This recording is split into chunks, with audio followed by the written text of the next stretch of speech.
അസ്സലാമലൈക്കും. ഇന്ന് ഞാൻ വന്നിട്ടുള്ള കാസർഗോട്ടുകാരുടെ ഒരു കോൾ ചിപ്സ് ഉണ്ടാക്കാനാണ്. കോൾ ചിപ്സ് എങ്ങനെയാണ് ഉണ്ടാക്കുന്നതെന്ന് നമുക്കൊന്ന് കണ്ടു നോക്കിയാലോ. ഒരു മിക്സിയുടെ ജാർ വെച്ച് കൊടുത്തിട്ടുണ്ട്.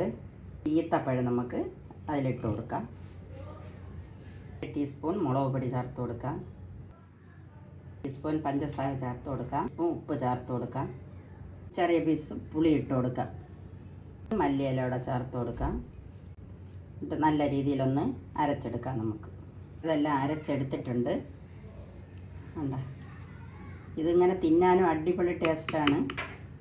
ഒരു ബൗൾ വെച്ച് കൊടുക്കാം. അതിലേക്ക് ഈ അരച്ച് വെച്ച ചേർത്ത് കൊടുക്കാം. അതിലേക്ക് കോൾ ചിപ്സ് ഇട്ട് കൊടുക്കാം. നമുക്കൊന്ന് ഇത് മിക്സാക്കി എടുക്കാം. ഇതെല്ലാം മിക്സായി എടുത്തിട്ടുണ്ട്.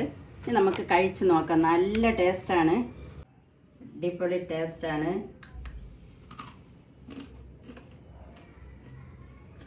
Super taste. എല്ലാവരും ഇതുപോലെ ഒന്ന് ഉണ്ടാക്കി നോക്കണം. വീഡിയോ ഇഷ്ടപ്പെട്ട ഒന്ന് ലൈക്ക് ചെയ്ത് ഷെയർ ചെയ്ത് സബ്സ്ക്രൈബ് ചെയ്ത് കമൻറ്റ് ചെയ്ത് ഒന്ന് സപ്പോർട്ട് ചെയ്യണം.